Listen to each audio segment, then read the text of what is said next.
Sorry about that. I don't know what happened there. All of a sudden, everything froze for me, such is life in the digital world. My name is John Harry. This is Pabst Mansion Presents. So happy everybody's with us tonight. We have just an amazingly interesting program of interpreting the Pabst with our friends at the University of Wisconsin-Milwaukee and some of the interns that worked for us at the Pabst Mansion, interpreting an archival collection and kind of just getting it started.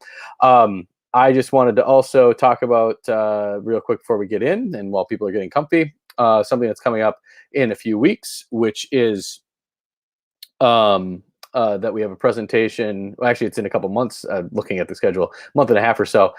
We have John Eastberg, our good friend, coming to talk about Captain Frederick Pabst in partnership with the Milwaukee County Historical Society. So Captain Pabst Beyond the Brewhouse on April 8th. Same place as you're watching right now, Facebook Live or YouTube. But enough out of me. I'd like to bring the curator of the Pabst Mansion into the picture, and that is Jocelyn Slocum. And Jocelyn, I'll let you get the evening started much more smoothly than I did. Well, we'll see about that. But okay. Yeah, I'm just going to introduce how the project started. So I had reached out to UWM's Translation and Interpreting Studies Department to see if they could assist us in translating some of our visitor materials for non-English speakers. And as the conversation progressed, it came out that Victoria, who I'll introduce in a minute, had a long history of translating archival materials from Kurrentschrift German, transcribing to German, then translating to English. So the internship was kind of born out of this, and we have 2 interns who pioneered the project, and we will have many more to come as there are so many letters in this collection that was held at Pabst Farms for about a century, seemingly untouched, and brought to the mansion. And they were archived and scanned in, and it was really a perfect time to do this distanced internship. So I will let Victoria take it from here, and she can talk a little more about the start of the project and how it all took off.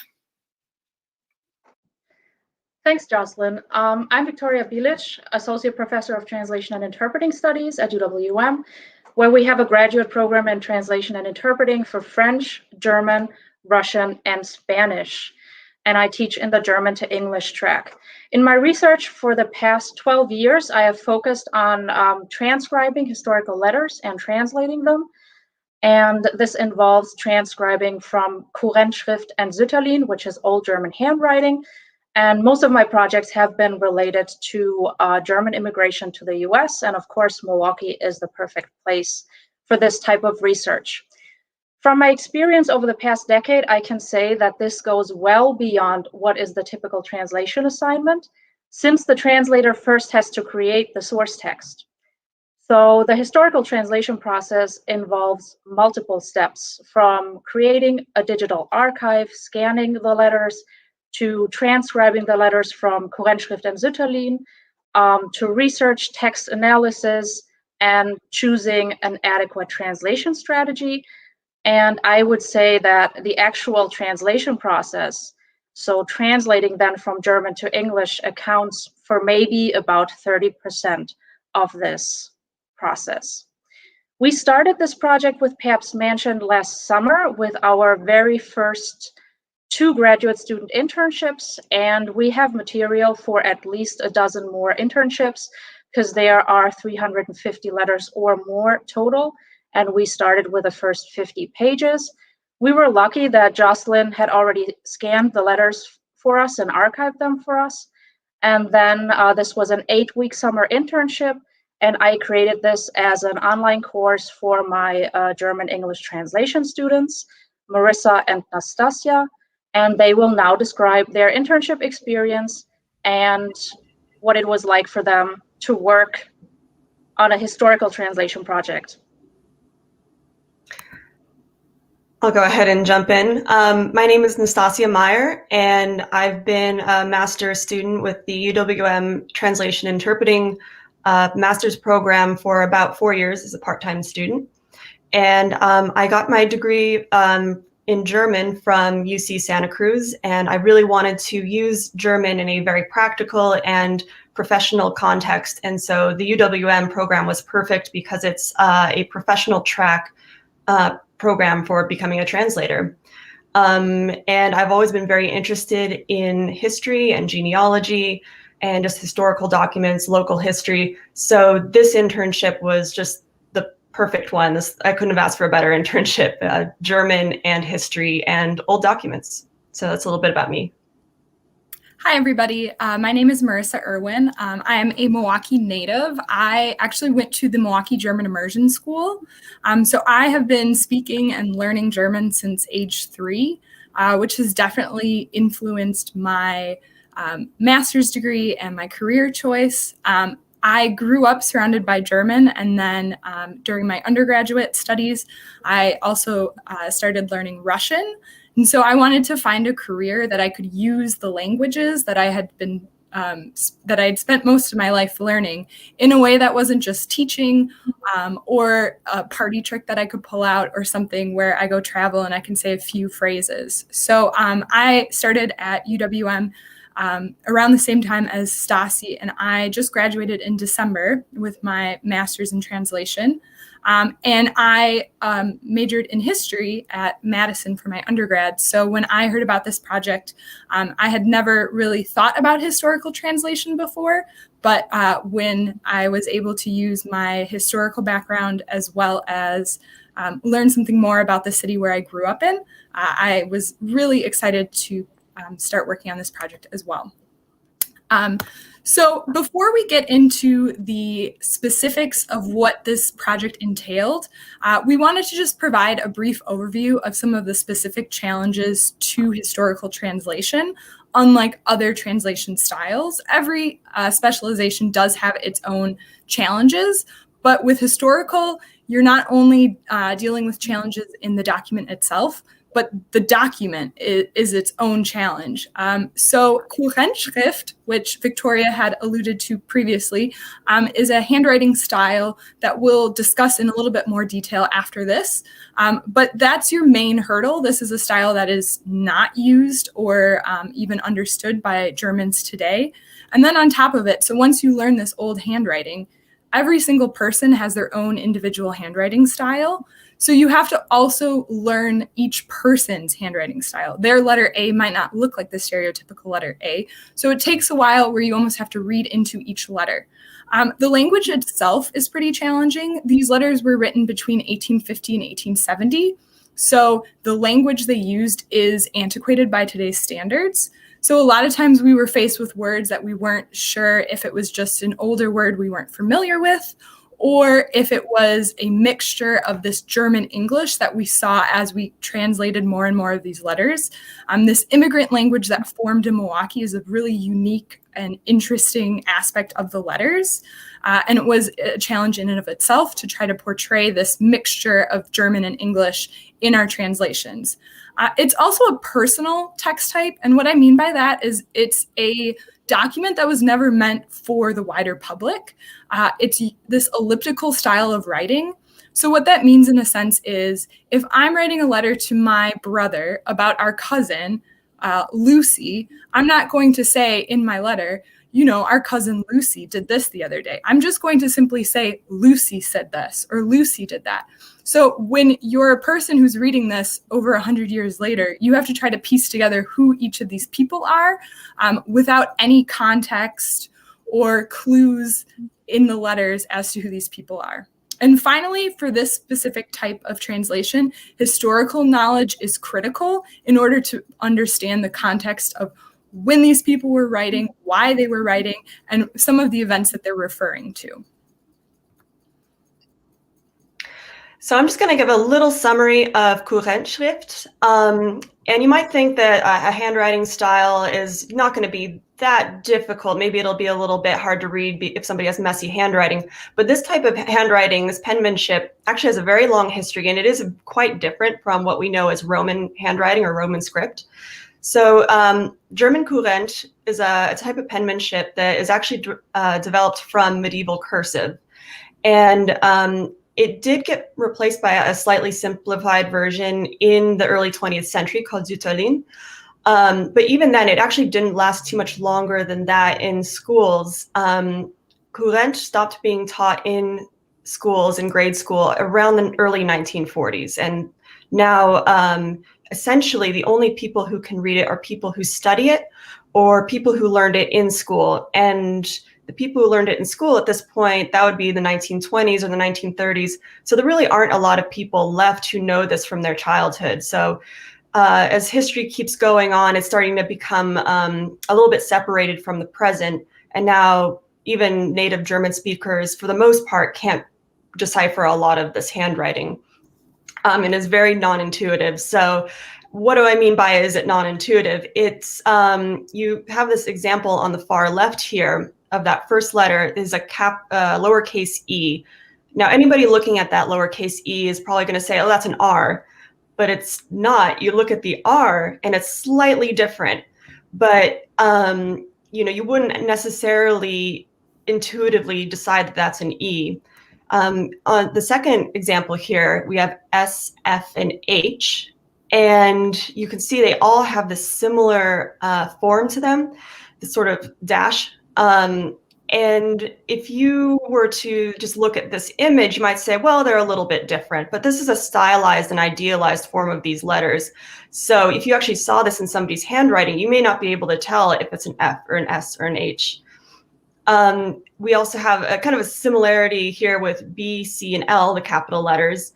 The capital B and the capital L, you can see they're almost identical, except the B has like one little curly Q at the end.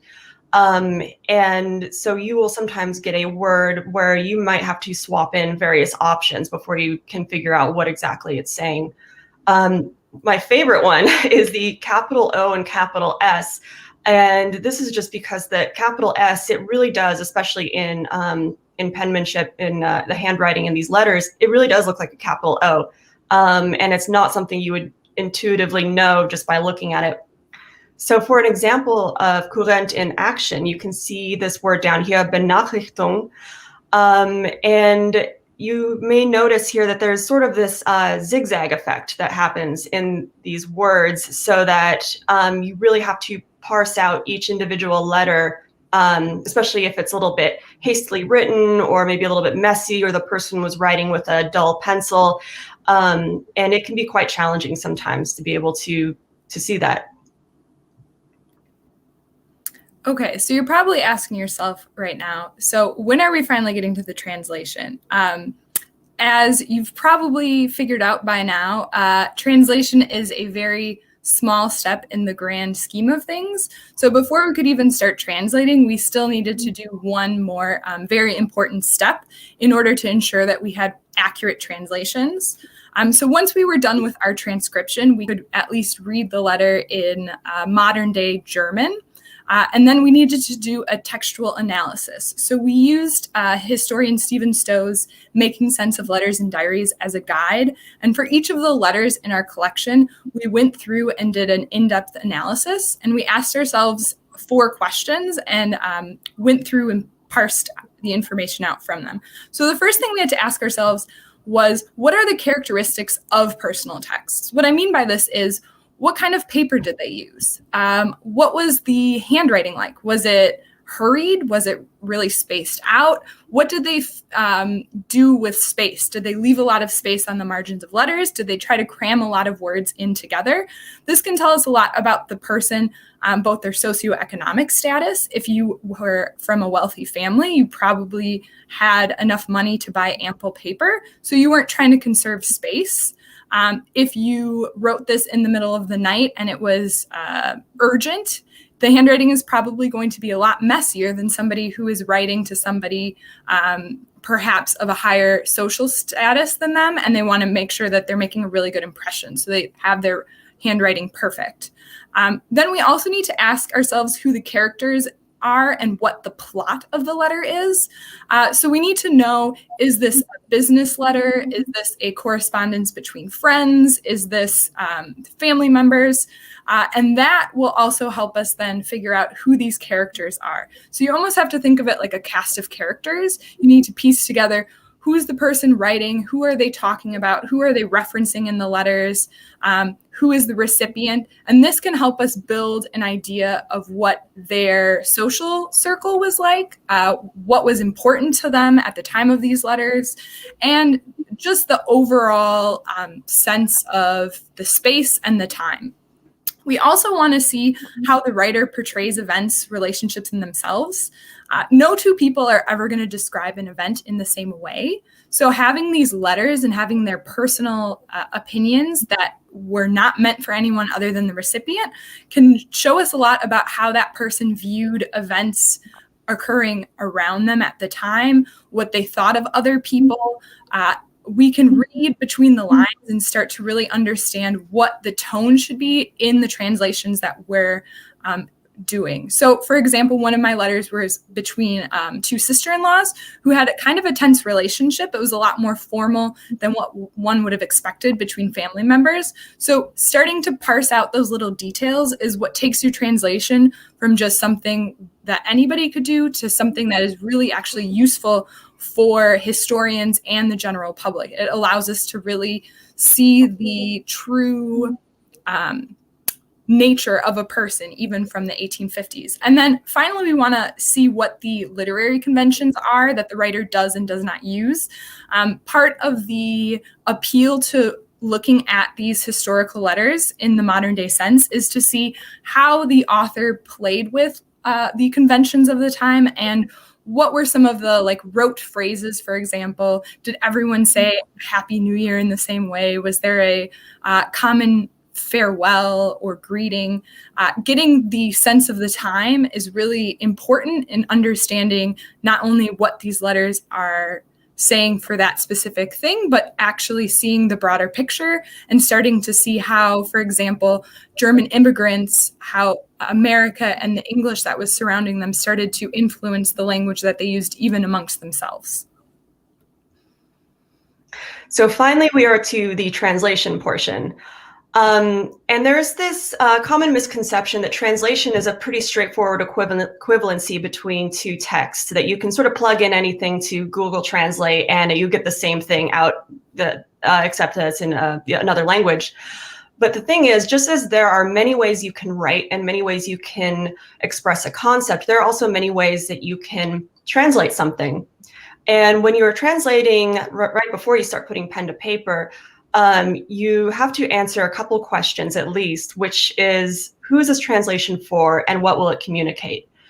The audience is very, very important, and that's going to determine how we translate it. And what it communicates, well, we want to make sure that this is an informative piece of this text so that there is actually a point to people reading it, So what we decided was that this text is going to be for a museum audience, likely. For the general public within a museum context, since it is going to be in the Pabst Mansion archives. So we want it to be accessible to the average person, to the average American English speaker. And we want to make sure that as we're communicating the concepts and the cultural context within these letters. Another thing that comes up a lot in translation is the idea of fidelity, whether we are on the one end of the spectrum doing a very literal translation, which is essentially just word for word taking the German, putting it into English, which ends up sounding clunky and doesn't really work except in certain contexts. On the other end of the spectrum, we could make it sound like an American wrote it and just completely smooth over any Germanness in it. What Marisa and I decided on was that because these documents are very culturally and historically relevant and interesting, we wanted to preserve some of this foreignization. We wanted to make sure that this Germanness that was very much a part of Milwaukee was in the text. So how do we do that? We can do several things. One thing is we can maintain certain German elements of the text. So instead of saying Mrs. Schmidt, we can say Frau Schmidt. So we keep the Frau in there. Or, for example, the name Lisette, which is the name of one of the Best daughters.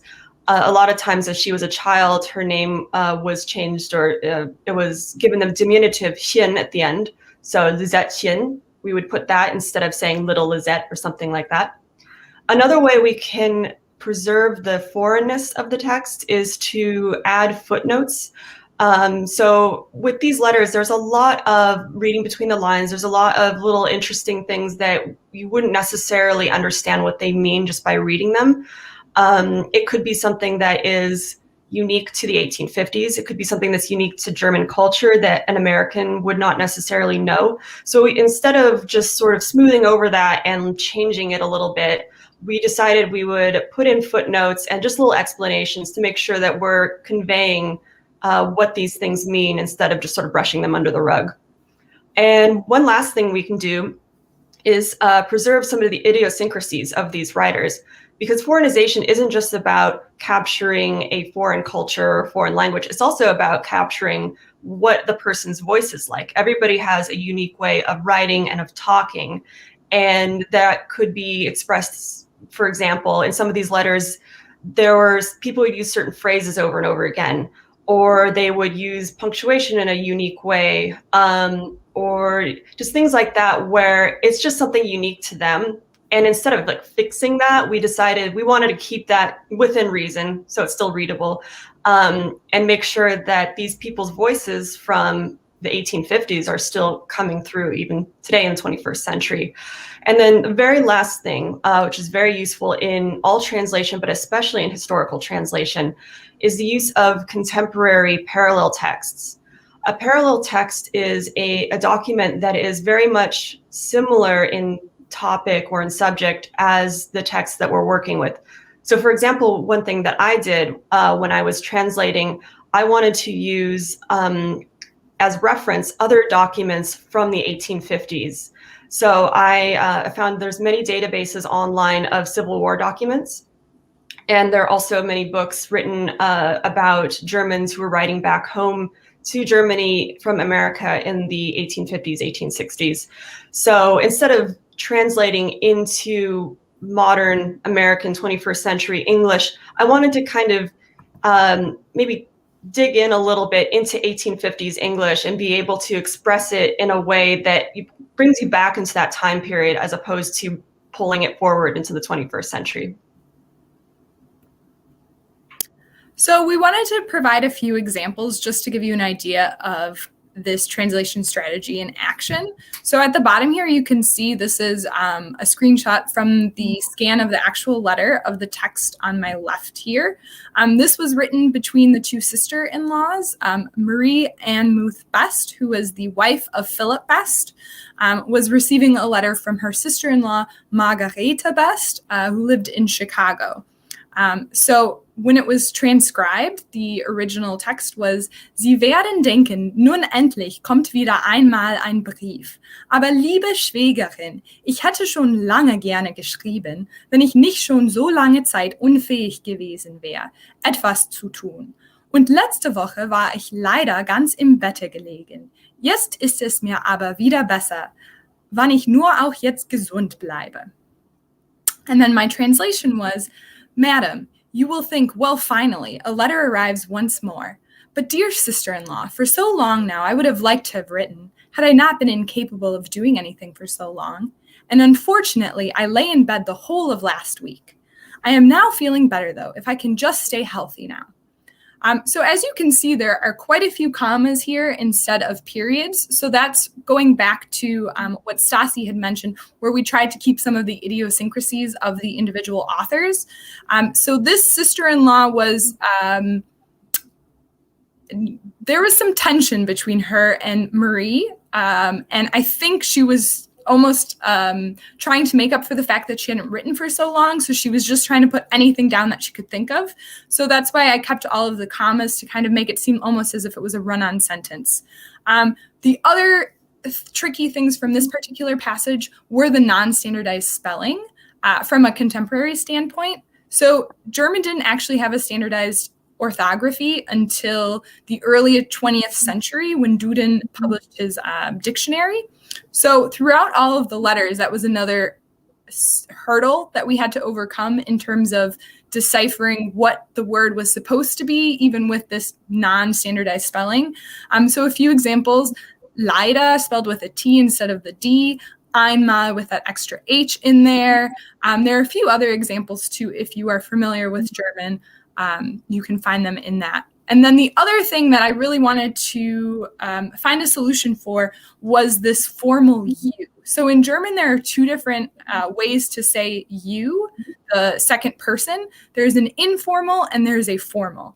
Normally, when you're speaking to family members, you would use an informal form of address. However, this sister-in-law chose to use a formal you. So I really wanted to make sure that that somehow came across in the translation, since I think it's really important to understand the dynamic between these two women. There is some type of strain in their relationship. It isn't a buddy-buddy, friendly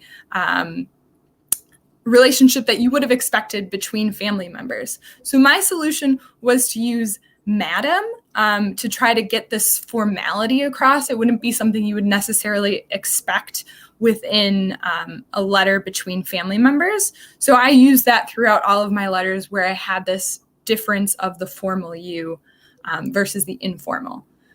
A second example that comes from a letter that Philip Best wrote to his brother, Jakob Best. This is coming from the business side of things. Philip was in St. Louis doing stuff for the business, and he's writing back to his brother about beer and delivery. So here is the original text. And the transcription: Sie sollen bis Montag und Dienstag wieder Bier schicken, so viel Sie können. Sie werden auch diese Tage leer barrels erhalten haben. So as you can see here, beer is spelled with the English spelling. It is not spelled with the German spelling, B-I-E-R. And then the other thing is barrels here is a abbreviation that would be seen in English, not in German. So this Denglish, which is a mixture of Deutsch, German, and English, is seen most often in a business context, which makes sense if you're thinking that these men were probably using English to communicate with clients and other people within the business. So these words were just easier to say in English, especially when both parties knew about it. So my solution for that was to italicize. You can't really see with this text here, but it is italicized, beer and then barrels. So that people would notice and know that this was originally in English, even in the initial. We had made a note in the beginning of our translations that we were doing this strategy, both Stassi and I. And the other thing is to explain the abbreviation. So since it was only one word, I was able to put it within the text, a gloss. Had it been a longer abbreviation or explanation necessary, then this is where you would use a footnote for the reader. And here's one more example. And this is a letter from a woman to Maria Best. And she says, an mein Meritich hatte ich schon auf dem Heimweg gedacht, seid so gut und schick ihn mit, wenn ich jemand hinschicke. This was very challenging because this entire letter was written in a rush. And in fact, the woman even apologized at the very end to the letter saying that it was late at night, she was in a rush, and so she didn't write as legibly as she normally would. But what was very difficult about this particular sentence was this word meritich, which I could not for the life of me decipher. It is not as it's spelled right here. That is not a German word. And this is actually an example of when collaboration really becomes a big part of this process. I brought this to Marisa and Victoria and said, I don't know what this word is. Victoria looked at it and said, meritich. So that is meretich, which means horseradish. So essentially what happened was that this woman had spelled this word phonetically. This was not uncommon at that time. Nowadays, you wouldn't just go around phonetically spelling everything. But because the language was non-standard spelling back then, there was no standardized spelling, and people could even sort of be pretty flexible about spelling things, even their own names. It was not unusual to have these little these words in there, like meretich with the G at the end. And this was really great that Victoria was able to explain this, because even if I'd been able to decipher this word as it is, I don't think I would have made the connection between that and horseradish. So that's just another example of how it's not straightforward at all. But even if you transcribe these, sometimes you can't even get past the hurdle of certain words. And as with the last couple examples that Marisa showed, this was another one where there was a lot of commas, no periods, lots of run-on sentences, and which also shows that this woman's kind of writing in a rush. She's okay being a little bit informal. She's not trying to necessarily impress the person she's writing. They have a pretty comfortable relationship. Okay, so at this point, we're about 6 weeks into the internship, and I can't speak for Stassi, but I know I was starting to get a little sick of my letters. And you would think, okay, I'm done. I've translated. It's good to go. I can send this in. Well, of course, we're not done yet. There's still one more step that I would argue is even more important than the actual translation, and that's editing. And this is not just one edit, one pass through, you're done, you turn it in, you're just looking for typos on Microsoft Word. This is a multi-stage editing process. So it's broken up. We did a self-revision first, and then we also did a partner revision, which was extremely useful. So when you're doing a self-revision, you should do a minimum of at least 2 read-throughs of your translation. So the first one you should do is just the translation. And preferably you should give some time between when you translated and when you're editing so that you can approach the text as if it was new to you.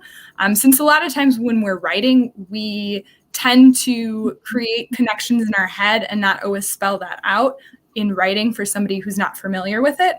So the general rule of thumb is to wait at least 24 hours if possible before looking at your translation again. So you look through the translation. I tend to read mine out loud because you can get a really nice sense of the rhythm of these, especially since these were letters. They should have a nice lyrical quality to them. And when you're reading things out loud, if you pause or you stumble over a word, that's usually a good indication that something isn't quite right with your translation. So you can highlight it and go back to it during your second pass through, which is when you compare your translation directly to your source text or the original text. And this is when you go line by line, you make sure you're not forgetting any words or you're missing any sentences. With these letters, it was very easy to accidentally skip a line since it is oftentimes quite small or there's not a lot of space between the lines. So going through with a fine-tooth comb is really helpful in identifying whether or not everything is present in your translation that was there in the original. So once you're done with that self-revision, then we were able to send it to our partners, which was really useful because you had somebody who was familiar with the context and was familiar with the people, but had never seen the letter before. So having Stassi able to look over my translation and point out things that didn't sound right or offer suggestions, we were able to pose questions to each other if there was something we weren't really happy with in our translation. So we were able to collaborate and brainstorm and come up with the best translation possible through this collaborative editing environment. And then, of course, just in general, your goal when you're revising is to avoid sounding like translationese. You don't want it to sound like a translation. Yes, we did have these foreign elements in it, but at the end of the day, it should still be readable for somebody who's looking at it in a museum or as a general, is in the general public. We don't want to scare people off with this letter or translation that sounds really stilted and like nobody would have ever written it. We want to make sure that it's accessible and understandable for our audience, since at the end of the day, if the audience can't understand it, what's the point of translating? You always want to make sure that you have that audience in the back of your mind as you're working through all of the stages of translating. And that ties in very nicely to what we kind of touched on as well earlier, which was collaboration. There's this sort of misconception that translation is a very solitary type of work where everybody has their head down, sitting in an archive, doing everything on their own. But a lot of translators will network with other translators, try to get help from each other, try to brainstorm ideas. And this was especially helpful in this case for a lot of the examples we've already mentioned. For example, there's the difficult script. because if you transcribe a word wrong, like if I had mistranscribed the meretich example, you're also going to translate it wrong. So you're already off base right off the bat. But if you have somebody looking over your transcription, then you can catch those things early on before they get pushed downstream. And by that time, it's sort of made it into the letter and you may not be able to see it anymore. Another thing is exchanging translation ideas. This was especially good for things like how to differentiate between formal and informal register, which German does very well in its grammar with du and sie, but we don't really do in English. So things like Marisa's example of madam, or I think in my letters I used the adjective esteemed occasionally, like your esteemed husband, that sort of thing. Sharing historical information. This was very invaluable information from Jocelyn Slocombe, because sometimes we would get these names, or we would get names of brewers, or just cousins, people mentioned in passing in these letters, and we would want to put them in some kind of context. So we would bring this to her and say, do you know who this is? Like, do you know where this is? Like any of this? And most of the time she knew exactly. She was able to tell us, oh, this is this person's aunt or uncle. Oh, they were from Bavaria. They lived in Sheboygan, something like that. And so that really helped us, because then that person shows up later in other letters. We know exactly who they're talking about. And finally, and this goes back to the editing part, editing and proofing each other's work. It's great. I never want to not do that ever again. It's really wonderful to use somebody else's insight and basically use their brain to look over and see your work, knowing that they know all the characters, the plot, the context of everything. And so that's very valuable for catching little things that you just maybe don't even think about. So we just wanted to say a big thank you for taking time out of your busy schedules to listen to us talk about translation. We're always thrilled to talk about our work, and especially when it's a project as interesting and as unique as this. We're thrilled to be able to discuss what all goes into a translation.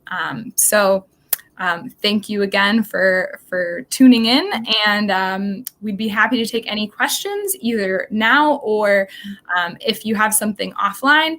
We have our emails right here, and please feel free to contact us with any further questions or comments. Awesome.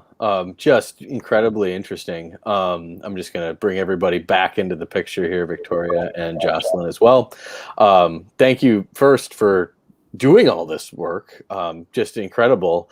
I was wondering if anybody could speak to how this project kind of came into being, as far as were these letters just in the archive? Maybe this is a Jocelyn question. Were the letters just like in the archive, or did you somehow come upon them, or how'd that kind of come about?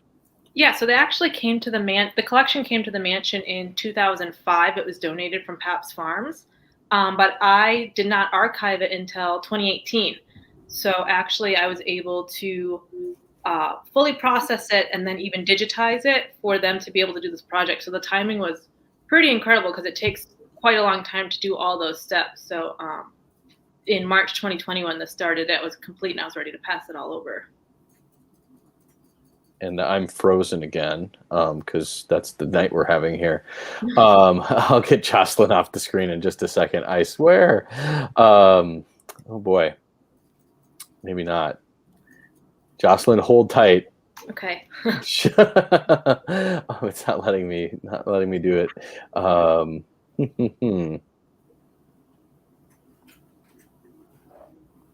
Come on.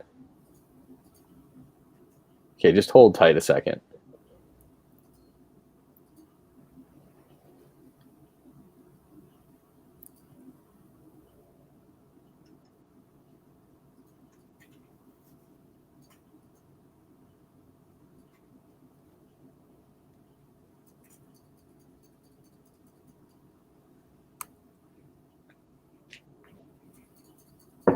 All right, we're back now. Jocelyn is done being on display.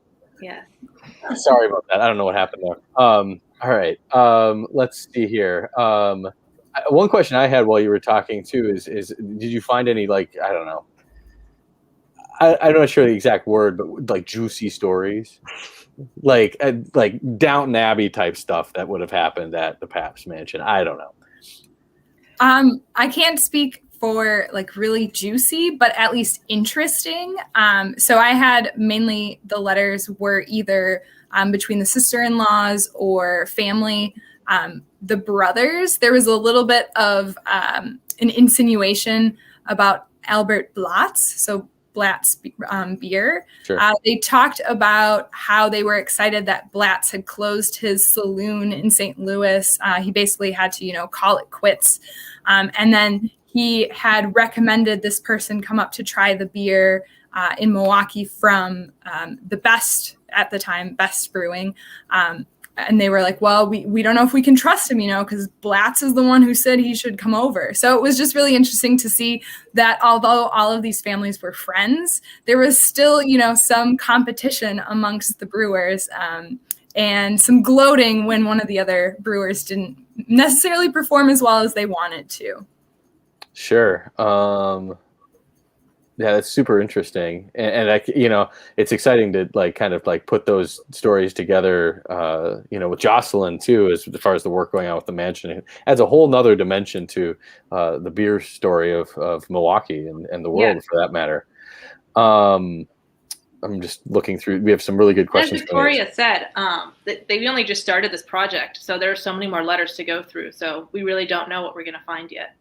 So you need some more grad students to come through here. Yes, yeah. I have a 5-year plan for this. You have a 5-year plan for this? Boy, Yes. Don't I envy you having a 5-year plan. All right, so let's see. Adam had a question earlier. What sorts of strategies do you use if it's impossible to transcribe or translate a portion of the text, if you're just stuck? Well, Marisa and I recently spoke to a professional German translator who deals with genealogical and historical documents, and she said that even she sometimes just doesn't know, and it's really frustrating, especially since a lot of translators are perfectionists. But there are sometimes when either the pen or the pencil failed, or the person was in a rush, really tired, and nobody is ever going to know what they wrote, that one little word at the edge of the page. And in that case, you would have to probably put brackets and just say unknown. But before you get to that point, definitely ask other translators and other people who are expert in that handwriting. But if they can't figure it out, you just kind of have to leave it unknown. Very interesting. I think we're getting toward our wrap-ups here. So I have two kind of questions that were asked. One from somebody whose last name is Pabst, so they kind of have to move that one to the front of the line, right? But we'll go with this one first. Can the translated letters be accessed somewhere? That's a Jocelyn question, I would guess. Yeah, if you just want to reach out, I can send you information on what we have. Cool. So just hit up the Pabst Mansion, the website, or any of the contact info there, or the Facebook page, or whatever like that. That would be the way to do this. And then for Stasi and Marisa, what is your favorite letter that you translated?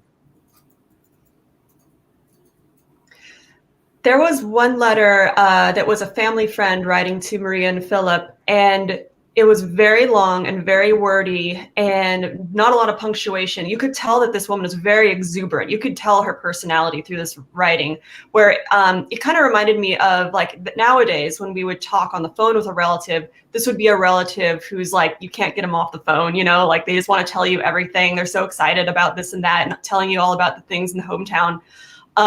And so it was really fun translating her letters because there was a lot more room to explore how to express that type of exuberance and happiness, but in English. Sure. I think one of my favorites was, we're not sure who exactly wrote it. It was somebody most likely within the immediate family, but it was a poem for Marie Best for her birthday. There was no signature or anything. It looks like it could have been taken out of a journal or potentially just written down as a gift for her. So it was probably the most challenging for me, since poetry is not something I necessarily enjoy even in English. So adding on now a language that was used over 100 years ago. And then there were a lot of references to her home land, specifically the farm she grew up on. So it involved a lot of research on my part, which I really enjoyed doing. I learned a lot about the landscape surrounding the area she was from. And then Stassi had some really great suggestions on ways to translate it to make it sound a little nicer as a poem. But I thought it was a great use of everybody coming together to try to figure out a way to reflect how beautiful this poem was in its original German into English. So it was the most out there in terms of a translation strategy, but it was really illuminating to see just how great they were with words at the time. I don't know if I could write something as beautiful as that in English. Well, and I mean, you should never see my handwriting, so that'll take like an entire grad student's career to decode anything I've ever written. Thank you all for being with us tonight. Of course, Jocelyn and Victoria, thank you for guiding these graduate students into our collections at the Pabst Mansion, and Stasi and Marisa, thank you for doing this hard work, because that really does have a valuable impact on the mission of the Pabst Mansion. So thank you to everybody. Thanks for having us. We have Captain Frederick Pabst Beyond the Brewhouse coming up on April 8th with John Eastberg, so mark your calendars for that. And then we're getting together a panel for March on historic preservation in Milwaukee. So just stay tuned to social media. And if you're not on the mailing list, make sure you get on that at pabstmansion.com. And hopefully we can see you then as well. But from all of us here to all of you out there, have a good rest of your evening, and hope to see you all hopefully in person again soon. Take care, everyone.